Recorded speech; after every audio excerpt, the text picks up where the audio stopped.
Donc, si on commence par se fixer quelques dates importantes, le calendrier pour bien cerner toutes les choses à prendre en compte, lequel est-il pour cette année ?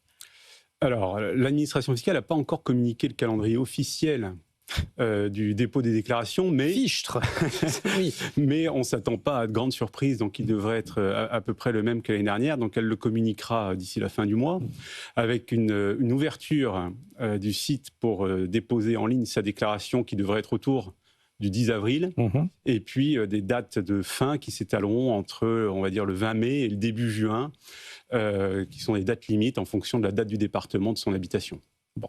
De manière très simple, est-ce qu'il y a des choses à retenir en premier lieu ? Voilà, on va commencer par le commencement. Quelles sont les principales choses à prendre en compte pour tenir en compte le trésor public, du changement d'une situation, etc. Oui, alors effectivement, il n'y a pas de grandes nouveautés cette année. On parlera peut-être de la location meublée qui en fait partie. Oui. Mais sinon, effectivement, il y a des points d'attention sur lesquels il faut avoir quand on fait sa déclaration. Les premiers, effectivement, concernent les changements de situation familiale. Un mariage, un PACS, une séparation, un décès, éventuellement une expatriation, au contraire, parfois un retour en France. Et puis, la question des enfants, la naissance d'un enfant ou au contraire la sortie d'un enfant du foyer fiscal. Bon, voilà, là, il n'y a pas de changement non plus particulier, on reste sur les choses de base. Malgré tout, vous avez parlé du régime de la location meublée non professionnelle. Là, on parle c'était la loi Le Maire, hein, si j'ai bonne mémoire. Oui. Voilà, là, il y a quelque chose à quand même regarder d'un petit peu plus près, sur lequel il faut faire attention. Alors oui, effectivement, la loi Le Maire, en fait, elle a été votée fin 2024, mais elle est venue impacter les revenus de la location meublée de 2025 qui vont être à déclarer cette année. Et donc, effectivement, c'est la première fois qu'elle va entrer en application d'une manière concrète. Et elle a des incidences fortes, notamment pour les personnes qui font de la location à durée courte, la location touristique. Bon, Airbnb, en gros. Oui, exactement. Voilà. Ça peut être Airbnb ou quelqu'un tout simplement qui va effectivement louer sa résidence secondaire pour quelques semaines l'été. Parce que sous ce régime de location meublée, on a la possibilité soit d'être au régime micro-BIC, c'est-à-dire qu'on bénéficie d'un forfait d'abattement, soit au contraire d'être au réel. Et cette loi Le Maire vient modifier les seuils à partir duquel on est obligé d'être au régime réel et vient modifier l'abattement. Alors si je prends juste un exemple qui va être parlant, c'est l'exemple, par exemple, comme je le disais, de quelqu'un qui fait de la location meublée courte, de courte durée, qui n'est pas en classé touristique. Il faut savoir que jusqu'à présent, il pouvait déclarer sous le régime du micro-BIC jusqu'à 70 500 euros de recettes, et là le montant tombe à 15 000 euros, et l'abattement était de 50%, l'abattement tombe à 30%. Alors, au niveau de l'abattement, je veux dire, c'est pénalisant, mais j'ai envie de dire, c'est pas le plus important. C'est plutôt des personnes qui auraient réalisé plus de 15 000 euros de recettes et qui, historiquement, étaient sous le régime du micro-BIC. Cette année, ils ne pourront pas l'être et ils vont devoir déposer une déclaration fiscale au titre de leur activité. OK. Donc là, on recommandera de prendre conseil auprès d'un expert comptable pour déposer cette déclaration fiscale. Oui, toujours. Un expert comptable, quelqu'un du métier. Revenu des capitaux mobiliers. Alors, qu'est-ce qui change là ? Alors, en réalité, pas grand-chose ne change, mais c'est ce que je disais tout à l'heure, des points d'attention. On a toujours le sujet de savoir s'il faut opter ou pas pour le barème de l'impôt sur le revenu. Vous savez que les revenus de capitaux mobiliers sont par nature soumis à la flat tax au taux de 12,8%. Mais dans bien des situations, en réalité, il est plus préférable d'opter pour le barème de l'impôt sur le revenu. Alors, pas de panique, parce que les calculs sont un petit peu compliqués pour savoir si on a intérêt ou pas à opter pour le barème de l'impôt sur le revenu. Il se trouve qu'à la fin de la déclaration, maintenant, l'administration fiscale signale par une alerte lorsqu'il est préférable d'opter pour le barème de l'impôt sur le revenu.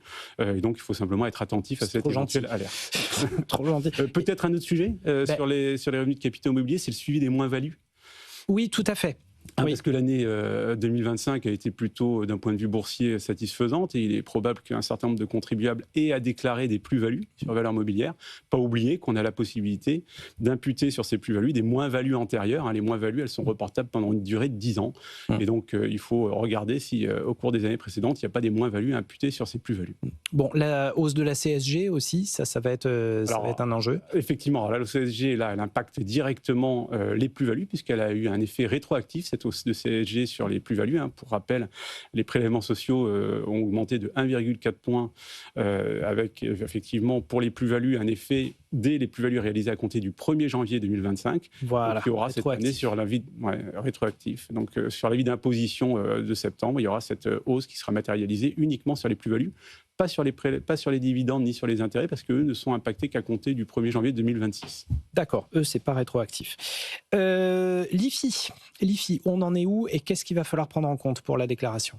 Alors l'IFI, pas non plus de gros changements. Pour rappel, l'IFI, c'est un impôt qui vient frapper la valeur du patrimoine immobilier et on est concerné si au 1er janvier 2026, ce patrimoine immobilier net de dette est valorisé pour un montant supérieur à 1,3 million. Donc les points d'attention ici vont concerner la valorisation de l'ensemble de ces biens, avec la possibilité de prendre en compte certaines décotes, d'appliquer des décotes sur les valeurs vénales. Alors notamment, on connaît la décote qui est applicable sur la résidence principale, qui est de 30%, qu'il faut appliquer sur le montant qu'on va déclarer.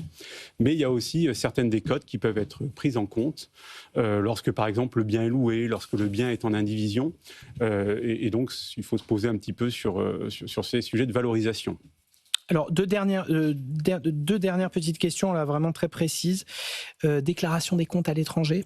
Alors ça, c'est un sujet important parce qu'effectivement, dans le contexte qu'on connaît d'instabilité, on va dire politique et fiscale, on a pu voir chez Mescar un certain nombre de clients s'intéresser, en tout cas une recrudescence des clients qui s'intéressent à ce type de compte. Alors bien sûr, c'est complètement légal, mais encore faut-il bien les déclarer. Bah oui. Et donc là, il ne faudra pas oublier de cocher sur sa déclaration d'impôt sur le revenu les cases 8 UU et 8 TT, et remplir les formulaires 3916 pour déclarer parfaitement ses comptes et contrats d'assurance vie souscrits à l'étranger. Enfin, une dernière toute petite question, bon, c'est sur le casse-tête de la CDHR.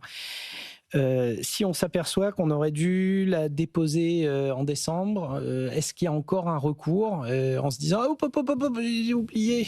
Ouais, alors ça c'est un vrai sujet parce que effectivement les modalités déclaratives de cette CDHR étaient un petit peu compliquées cette année. Il n'est pas impossible que certains contribuables soient passés à côté et se rendent compte au moment de cette régularisation, parce que le dépôt de la déclaration d'impôt sur le revenu va être la régularisation de la CDHR. Et bien on se rend compte qu'on aurait dû faire le dépôt de la déclaration. Alors malheureusement, il n'y a pas de possibilité de revenir en arrière.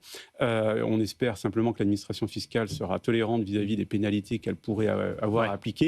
Mais peut-être quand même pour les personnes qui sont concernées par la CDHR et qui s'en rendent compte pour des montants peu importants, il y aura peut-être quand même moyen de jouer sur tout ce qui est réduction d'impôts pour emploi d'un salarié à domicile ou dons en faveur de certaines œuvres, parce qu'il se trouve que quand on les fait jouer, on vient réduire son taux moyen d'imposition en dessous du 20%, et ne pas les faire jouer en totalité pourrait permettre de remonter au-dessus du 20% et donc de ne pas être finalement éligible à la CDHR. Ça, c'est du pratico-pratique avant de déclarer vos impôts.